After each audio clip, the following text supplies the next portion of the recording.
Hi guys.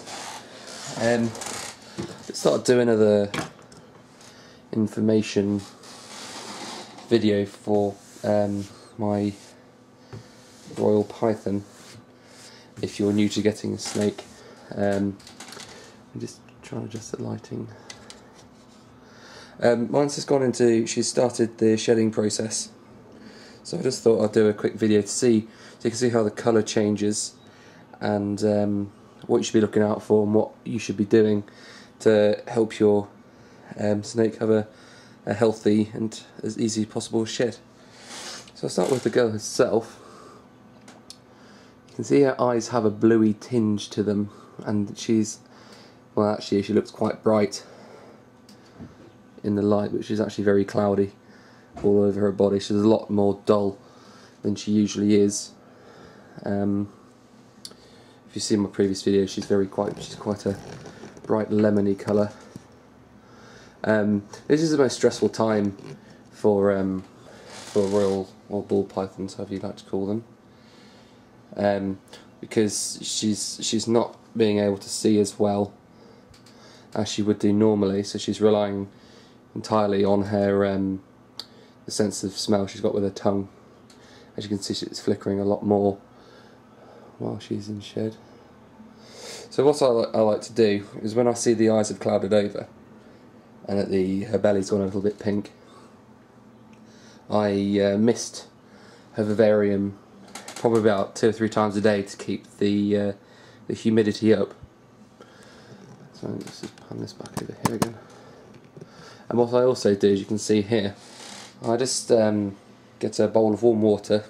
It's about 30 degrees Celsius or so, and I'll sit her in it for about 15-20 minutes so she can just soak in there. It helps the old skin soften up, so when it comes to the shedding, the day of the shed, it's just a lot easier for her to just slip out of, rather than like pulling off a layer of skin. So it's just it just helps her get it off.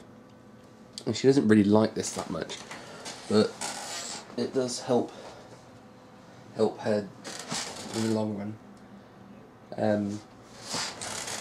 So she'll probably try and jump out now. So what I do, because she doesn't like it too much, I put her in and I'll be popping this notebook on top so she can't get out again. You don't want it to be too deep, just so she can immerse a whole 2/3 of her body in it, and then she can just sort of get comfy, and she'll just coil up in there for a little while. And yeah, as I say, I'll just help her get rid of the shed. So essentially all I'll be doing now is I'll just pop her in the water, and then I'll be leaving her in about 15-20 minutes. So I'll just do that. Just get her in there.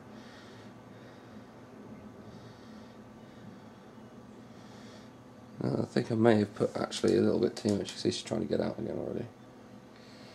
It's not because it's too hot, she just doesn't like being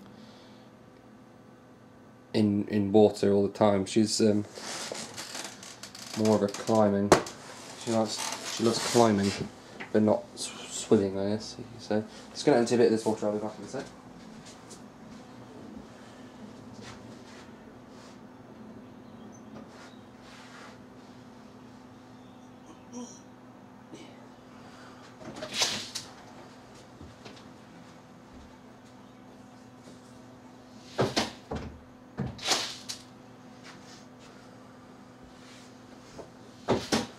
Okay, sorry about that, guys.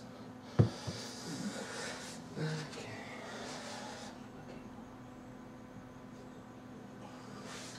And she's actually a lot more relaxed this time around. It's about her 5th or 6th shed she's had. But yeah, she's nice and relaxed. But as you saw, she doesn't like the water too much, but it's good for you. Yes, it is. She is a very docile snake, really. She's not bitten me once. If I liked my face being filmed, I'd show you her face licking my nose just then, but I don't want to. So I'm just going to pop her in the water, and I'll show you what else I do. There we go. Come on.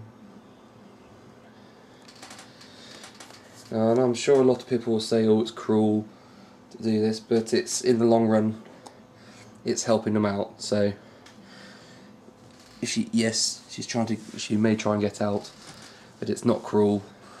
She'll calm down in a minute. It's just because it's light and not in her vivarium. She's perfectly fine in there. I've got a little dip in the bowl so I can still keep an eye on her. Just got to check to make sure she's not going underwater and just sitting completely submerged all the time so she doesn't drown, obviously. I guess I may as well. That's about it to show you for herself. I'm just taking out the time. 20 past. Okay. I'll just take you over here. I'll show you her vivarium. I'll show you what to do. Sorry, it's not a very smooth transitioning video, but whatever.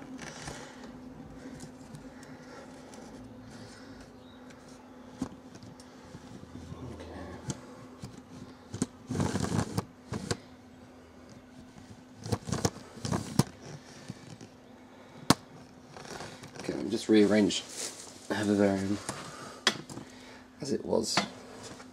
So as I've shown you this in the feeding video, I think. She's got a very simple vivarium for now, but I do have a nice big one for her for when she's an adult, and I'm going to, well, considering how much she enjoys climbing up these leaves, I'll be putting some nice things in there for her to climb on. So let's show you here. Got a hydrometer there. It's a bit low at the moment because of I've got an actual basking light in there. I'm changing it to a ceramic heater soon to keep humidity up. But what I do is to keep the humidity up, I use this misting bottle, and I just spray all around in the vivarium and in the hides. So the heat from the bulb evaporates the water, and when it evaporates it turns to steam, obviously creating high humidity. And she's also got the water dish in there which change daily during, well, she changes it daily all the time, but especially when she's shedding. I mean, sometimes I forget in the morning if I'm going to uni. You should change it every day because they'll sit in that again to help soften up the skin, which is what I'm doing for her now. So yeah, so that's her vivarium. It's very simple, but I've got a thermometer at the top there, and then that's a hydrometer. She's got the basking light there, and then we've got a hide here, a water dish, and she has a heat mat under there, and then another hide here for her to get away from and sit in the dark, and then some nice fake plants in there. Conveniently cannabis plants, but that's what the pet shop had. But yeah, that's about it really. You don't need to do anything too special for them in the showing process. I mean, the Royal Pythons, they're renowned for being very easy to keep, and she's actually my first one I've had, and so far it is incredibly accurate information. They are incredibly easy to keep. She's a great animal. She doesn't bite, she doesn't try and bite. She's a good feeder. They're renowned for being bad feeders, but she's taken every single one that I've offered her. And she fed 2 days ago, in fact. And I may as well just show you. She's got a great personality, and she's so cheeky, and even tried to get out of the bowl. Come on, come on. So usually they would, if you touch the head, they usually just back off, but she's very good. She lets you touch her head almost all the time. I mean, you shouldn't really, because that's the dangerous end of the snake, but come on.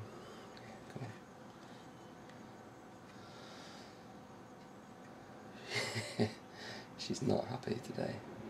Come on.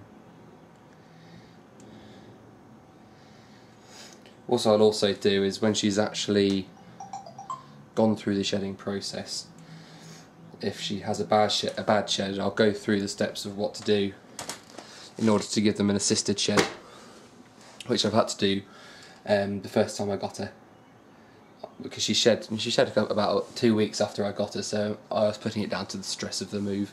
She came from Ireland, so yeah. But clearly she's not too happy in that tonight, so I'm not going to force her to stay in too long, because it's only the first day that her eyes have clouded over. So, but I'll do this just once a day, maybe every 2 days until now, and then a good 20 minutes in water. I'll tend to do that one in a bath, so she can't actually get out at all, just to ensure that she's got some nice humid environment to help the skin come off in the night, because they always say once the eyes are gone clear again, within 24 hours they should have shed. So I guess this could be just the update video for the shedding process of the snake for part 1, and then I'll post another video in a few days time when she's hopefully shed, and hopefully it'll be a nice good shed as well for her. But hopefully you can see she's quite a dull colour actually at the moment. She looks more like a normal colour morph, but she's a citrus pastel, so you should be able to see a nice contrast in colour after she's shed. But that's her. She's a lovely animal. Highly recommend one if you can get one. Such a nice snake. Let's see, you can see her belly's a little bit pink. Well, that's her. She's still quite small. She's getting bigger though. But yeah, alright, I'll end that one there, and then I'll have an update video for you guys in a few days. Thank you.